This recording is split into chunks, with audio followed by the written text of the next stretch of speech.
Kelanchal times, हर खबर पर हमारी नजर। नमस्कार, बहुत बहुत स्वागत है आपका केलांचल टाइम्स में। मैं हूं आपके साथ मानसी त्यागी। रुख करते हैं इस वक्त की तमाम बड़ी खबरों पर। राम मंदिर को लेकर महाराष्ट्र के पूर्व सीएम उद्धव ठाकरे के बयान पर हड़कंप मच गया है। उद्धव के बयान पर सपा विधायक अबू आजमी ने भी अपनी राय प्रकट की। दरअसल शिवसेना चीफ उद्धव ने कहा था, अयोध्या में राम मंदिर के उद्घाटन के लिए सरकार बसों और ट्रकों में बड़ी संख्या में लोगों को इनवाइट कर सकती है। जब ये लोग वापस लौटेंगे तो गोधरा जैसी घटना घट सकती है।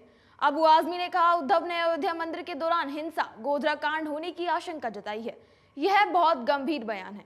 केंद्र सरकार को इसका संज्ञान लेना चाहिए ताकि अयोध्या मंदिर के उद्घाटन के दौरान ऐसी कोई घटना ना हो।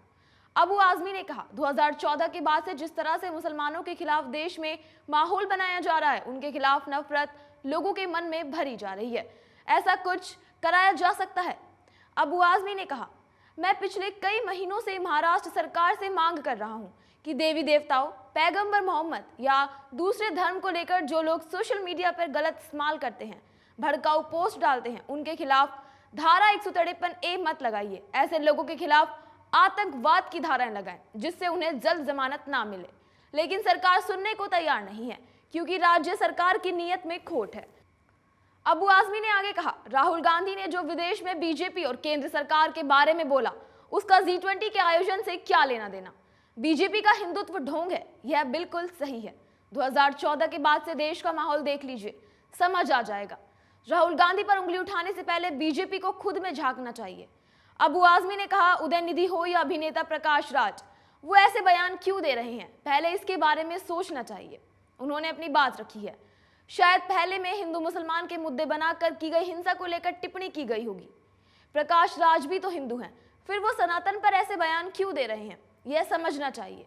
इन दोनों के बयान का किसी धर्म या सनातन पर दिए बयान का समर्थन नहीं करना, लेकिन उनके बयान को समझने की जरूरत जरूर है। उत्तर प्रदेश के लखनऊ में बीती रात से मूसलाधार बारिश हो रही है, जिसकी वजह से कई जगहों पर जल भराव हो गया। लखनऊ के प्रसिद्ध चौराहे के पास एक सड़क भी धंस गई। इसका वीडियो सामने आया है जिसमें देखा जा सकता है कि सड़क पर एक गहरा गड्ढा हो गया है। इस रास्ते पर लोगों को जाने से रोका जाए, इसीलिए किसी ने सड़क पर पेड़ के हरे पत्ते बिछा दिए हैं, लेकिन ये अस्थायी समाधान है। अगर कोई तेज रफ्तार गाड़ी इस गड्ढे की चपेट में आ जाती है तो बड़े हादसे की आशंका है। लखनऊ में बारिश को देखते हुए जिला प्रशासन ने हेल्पलाइन नंबर 05222615 ये सब जारी कर दिया है। किसी भी परेशानी की हालत में इस पर कॉल किया जा सकता है।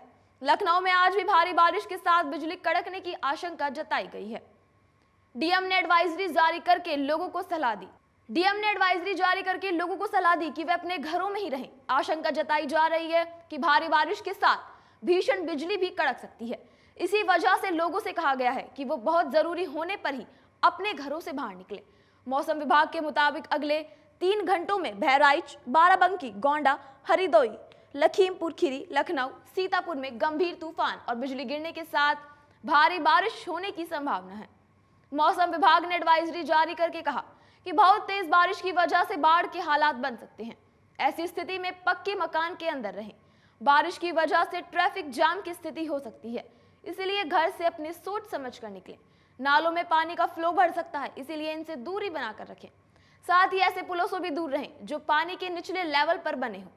बता दें कि सीएम योगी ने बारिश को ध्यान में रखते हुए संबंधित जनपदों के अधिकारियों को पूरी तत्परता से राहत कार्य संचालित करने के निर्देश दे दिए हैं और आपदा से प्रभावित लोगों को अनुमन्य राहत राशि फौरन वितरित करने के लिए कहा है। जेडीएस सुप्रीमो और पूर्व प्रधानमंत्री एचडी देवेगौड़ा ने आगामी लोकसभा चुनाव को लेकर इस बात की पुष्टि कर दी है कि बीजेपी और जेडीएस साथ मिलकर चुनाव लड़ेंगे। उनसे पहले बीजेपी नेता बीएस येदियुरप्पा ने भी इस बात की पुष्टि की थी। तो वहीं बेंगलुरु में रविवार को एक पार्टी कार्यक्रम को संबोधित करते हुए एचडी देवेगौड़ा ने कहा कि दोनों पार्टियों के नेताओं के बीच साथ चुनाव लड़ने पर सहमति बन गई है। उनकी पार्टी को कितनी सीटें मिलेंगी, इस पर एचडी कुमारस्वामी और पीएम मोदी आपस में बातचीत कर फैसला करेंगे। देवेगौड़ा ने कहा कि उन्होंने ये फैसला उनकी प्रादेशिक पार्टी के अस्तित्व को बचाने के लिए किया है। अपने भाषण में पूर्व पीएम ने कांग्रेस और इंडिया अलायंस को भी आड़े हाथों ले लिया और कहा कि वे इतने बड़े स्क्वेलर नेता हैं, इसके बावजूद इसके कांग्रेस और इंडिया अलायंस के दूसरे नेताओं ने इस गठबंधन का हिस्सा बनने के लिए उन्हें संपर्क तक नहीं किया।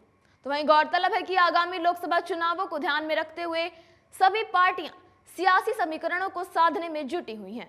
एक तरफ इंडिया गठबंधन यानी कि विपक्षी एकता अपनी पूरी तैयारी में लगा है, तो वहीं कर्नाटक में मिली हार के बाद बीजेपी भी इस राज्य की तरफ गंभीरता से देख रहा है।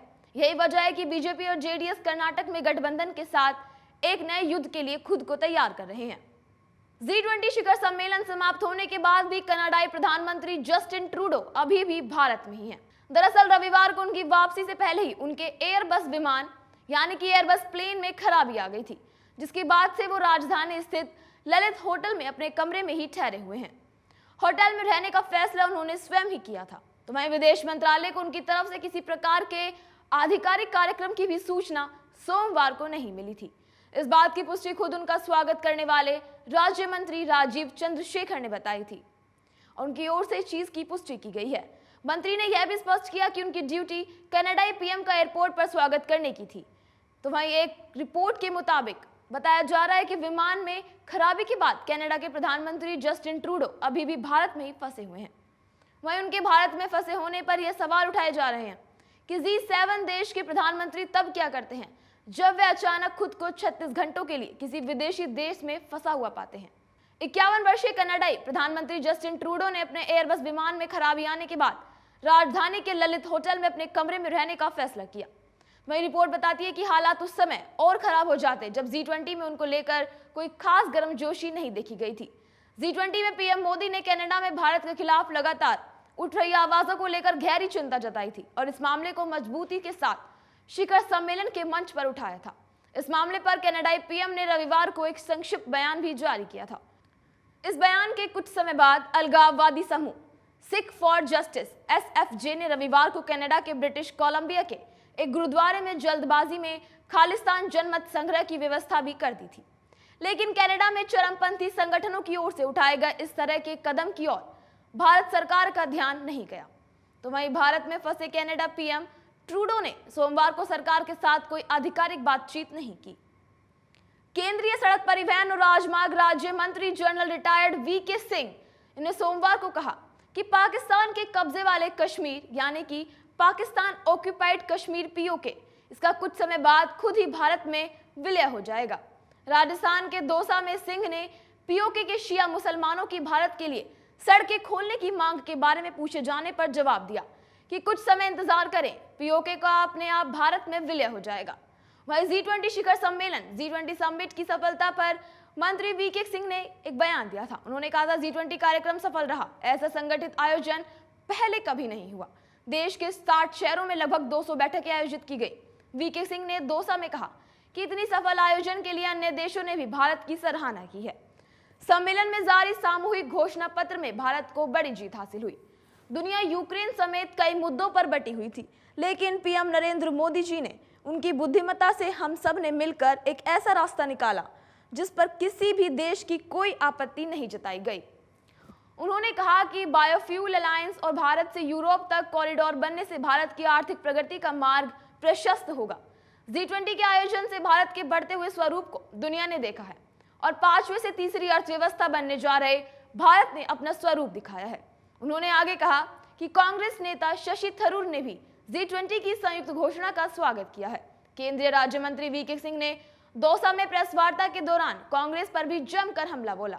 प्रियंका गांधी के टोंक में दिए गए एक बयान पर पलटवार करते हुए उन्होंने कहा कि प्रियंका गांधी में बचपना ज्यादा है और मैच्योरिटी कम है। देश के प्रति अच्छा भाव नहीं रखने वालों के लिए शब्द जनता खुद ढूंढ ले। उन्होंने राहुल गांधी पर भी बड़ा बयान देते हुए कहा कि वो देश में टी-शर्ट और पैंट पहनते हैं और विदेश जाकर कुर्ता पाजामा पहनते हैं। उन्होंने कहा कि राहुल गांधी कभी जनेऊ पहनते हैं तो कभी मंदिर में जाकर घंटी बजाते हैं।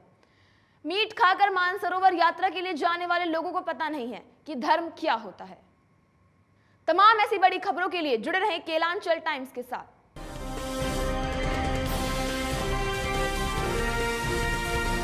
केलांचल टाइम्स, हर खबर पर हमारी नजर।